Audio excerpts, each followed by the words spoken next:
Okay, so you want to own a Roman bathhouse. Honestly, it sounds perfect.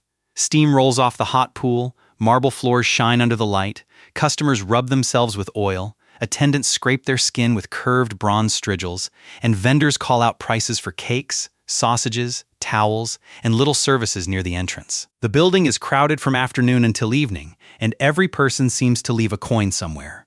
Rome may have supported hundreds of neighborhood baths, and now one of them belongs to you.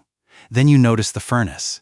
It cannot simply be allowed to die, because a cold bathhouse takes hours to heat and earns almost nothing while the rooms warm back up. Someone must haul the wood, feed the fire, watch the boilers, protect the clothes, carry the water, clean the floors, replace the cracked tiles, and satisfy the official who controls your connection to the city supply. The marble is beautiful, but the furnace bill is real. So let us build a neighborhood Roman bathhouse from the ground up, follow the money through every room, and find out whether the owner becomes rich or whether the fire consumes the profit first.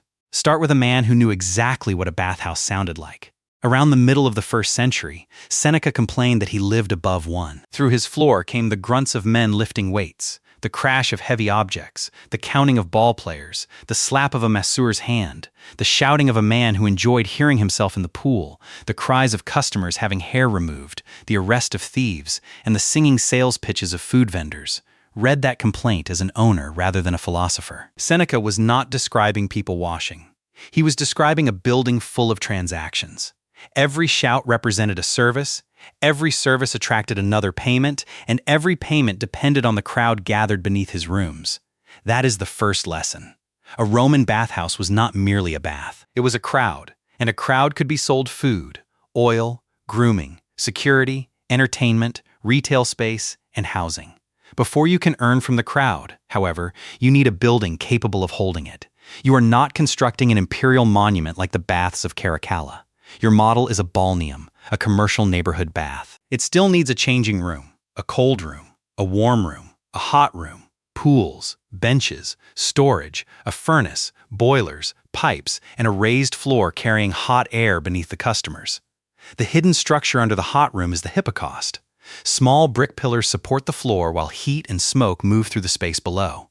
Hollow tiles can carry warmth upward through the walls. Water passes through pipes into metal tanks and boilers. None of this is cheap, and the most expensive pieces are often the ones customers never see. No clean purchase receipt survives for a typical private bathhouse, so any exact universal price would be invented.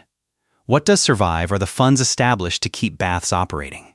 Some were enormous, reaching sums equal to tens of thousands of laboring days, and they were not necessarily construction budgets. They were money set aside so the doors could remain open. That gives us a more honest way to think about Roman prices. Instead of pretending an ancient coin converts neatly into modern dollars, use an ordinary worker's daily pay as the ruler. A common laborer might earn roughly 3 or 4 sesterces for a full day. A major maintenance fund of hundreds of thousands of sesterces therefore represented more working days than one laborer could complete in several lifetimes. And that was only to support operation. The building itself still needed walls, vaults, pools, plaster, stone, pipes, boilers, drains, and the hypocaust. Then came the visible finish. Customers knew what impressive baths looked like. They had seen marble, statues, mosaics, painted walls, polished stone, and glazed windows that trapped warmth from the sun. If you finished cheaply, your bath looked poor beside a better property nearby. If you used marble, bronze, and glass, the opening budget rose sharply before a single customer entered. The fire then became your permanent business partner, and it was the hungriest one in the building. A small Roman bath studied by modern researchers may have required roughly 13 kilograms of wood every hour while operating, enough to consume more than 100 tons across a year. Imagine cart after cart arriving at the rear entrance, week after week. The fire could be reduced overnight, but allowing the entire structure to become cold created another expense in time and fuel. Someone therefore had to tend it constantly. That worker, the stoker, was essential because a cold hot room produced no paying bathers. Other staff guarded clothing, collected admission, rubbed customers with oil, performed massages, removed hair, carried supplies, cleaned wet surfaces, and maintained order. Many workers could be enslaved people, which reduced the appearance of a wage bill but did not make labor free. They had to be purchased, fed, housed, controlled, and replaced. An ordinary enslaved worker could represent hundreds of days of labor value before consuming the first meal in your household. Water created another dependency. A nearby aqueduct was useful, but it did not mean you could simply cut a hole into a pipe. Legal connections required permission and standardized fittings that limited the approved flow. Roman officials complained about illegal taps, secret pipes, bribed workers, and stolen water. Without an aqueduct connection, the bathhouse depended on wells, cisterns, buckets, and more human labor. Then came oil. Romans did not rely on soap in the modern way. Bathers coated the skin with oil and scraped away sweat and dirt with bronze tools. A serious bath therefore needed a constant supply of oil, containers, towels, scrapers, and replacements for anything broken or stolen.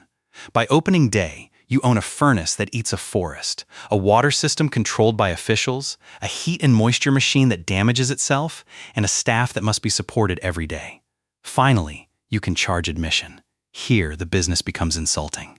A common men's entry fee could be 1 quadrans, one of the smallest coins in circulation. A laborer's daily pay could purchase dozens of visits. Your customer sees the bath as cheap. You see the woodpile behind him. Raise the price, and another bath may be 2 streets away. Worse, wealthy politicians sometimes paid for free bathing as a public gift. When powerful men celebrated elections, appointments, or military success by opening baths without charge, they were not trying to earn profit. They were purchasing popularity. Your paid ticket had to compete with someone else's political advertising budget. That pressure kept admission low even when fuel, labor, water, and repairs became expensive. If the ticket were the whole business, the bathhouse would be a machine that converted wood into steam and steam into almost nothing. The profit began elsewhere. Return to Seneca's complaint. Why were the cake seller, sausage vendor, oil seller, barber, masseur, hair remover, and towel man inside the building? Because the crowd was there, and access to the crowd had value. You could charge vendors for space, collect rent for a stall, or take a share from services operating under your roof. Every sound that annoyed the philosopher represented a separate small business attached to yours. The bath ticket brought people through the entrance. The concessions collected money once they were inside. The changing room offered another source. Theft at baths was common enough to appear repeatedly in Roman evidence, so customers had a reason to pay for someone to guard their clothes and belongings. Fear made the cloakroom fee feel inexpensive. The building itself created the largest opportunity. Hundreds of people passing one address every day made the street frontage valuable. Shops could be built along the outer walls and rented to merchants. Apartments could be placed above them and rented to tenants. Seneca's complaints reveal the joke. The philosopher who hated the noise was also paying rent in a building whose value came partly from the crowd below. The bath made the address desirable enough to lease. Julia Felix in Pompeii shows how deliberate this could become. After an earthquake damaged public facilities, she opened private baths to paying customers and advertised a property package including baths, shops, stalls, and apartments available on a multi-year lease. Read that like an accountant. She was not merely selling baths. She was renting an entire commercial ecosystem to someone else. The bath attracted the crowd. The crowd supported the shops. The shops and housing produced rent. The lease moved daily operational trouble away from the owner. That brings us to the most important division in the business: landlord versus operator. A surviving bath contract from the Roman mining district of Vipasca explains the structure with remarkable clarity. Operating rights could be auctioned to a conductor, a tenant who paid for permission to run the bath and keep the admission money. In return, he accepted a long list of obligations. He had to heat the rooms every day at his own expense, keep the baths open at specified hours, maintain water in the boilers, follow fixed prices, admit certain people free, and return the building and fixtures in good condition when the lease ended. Translate the legal language into business terms. The owner receives a predictable payment. The operator receives the tiny tickets and the variable crowd. The operator also receives the wood bill, the labor bill, the water problem, the cracked boiler, the damaged floor, and the winter when fuel prices rise. The owner keeps the building and transfers the violent daily costs to someone else. It resembles a franchise long before the modern word existed. The operator buys the right to use the business system and accepts the operating risk. The owner owns the box. The tenant owns the sleepless nights. This arrangement works beautifully until something breaks, and in a bathhouse something is always trying to break. Fire is the obvious threat. Cordwood, furnaces, flues, hot floors, oil, crowds, and fatigue create many opportunities for disaster. Even monumental baths burned and required reconstruction. The slower threat is corrosion. Constant heat and moisture attack mortar, tiles, pipes, boilers, fittings, and raised floors. A bathhouse is a machine that damages itself every day it succeeds. One surviving request from Roman Egypt sought an enormous amount of money for repairs to a provincial bath, not construction. Repairs. A major failure could consume years of ordinary income. Earthquakes could turn the entire property into rubble. They created opportunities for people like Julia Felix only because other owners had lost their assets. The greatest risk sat outside the building. Rome's baths depended on aqueducts running for miles across open country. During the Gothic siege in the 6th century, the aqueducts were cut and the city's water system failed. The baths did not lose customers because tastes changed. They lost the physical input that made the industry possible. A business that had survived for centuries could be stopped by a severed channel. Every business has a single point of failure. Yours may be many miles away from the front door. So was owning a Roman bathhouse actually profitable? No complete account book survives, so the honest answer requires a reconstruction rather than a fake, precise ledger. Start with the favorable position. You own the building. A tenant pays you fixed rent to operate the bath. He purchases the wood, supports the staff, manages the water, and repairs the fixtures under the lease. The shops along the frontage are occupied. The apartments above are rented. Vendors pay for pitches. The aqueduct flows and the crowd arrives.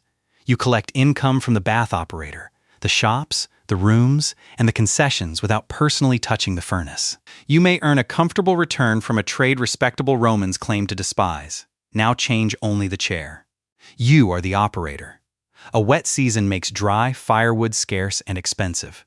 A boiler cracks during the busiest cold period. Part of the hypocaust floor needs rebuilding. Admission remains one tiny coin because custom, competition, and political gifts prevent an increase. A local elite announces free bathing to celebrate an election, and half your customers disappear for the day. Your costs are rising while your price is trapped. The same building enriches the owner and destroys the tenant. That is the verdict hidden beneath the marble. The winners were people who treated the bath as real estate and crowd infrastructure. They owned the building, leased the operation, rented the shops, filled the apartments, and collected from services using the foot traffic. The losers were operators holding the fuel bill, wage bill, water bill, and repair bill against a ticket priced like the cheapest object in Rome. Could you become rich owning a Roman bathhouse?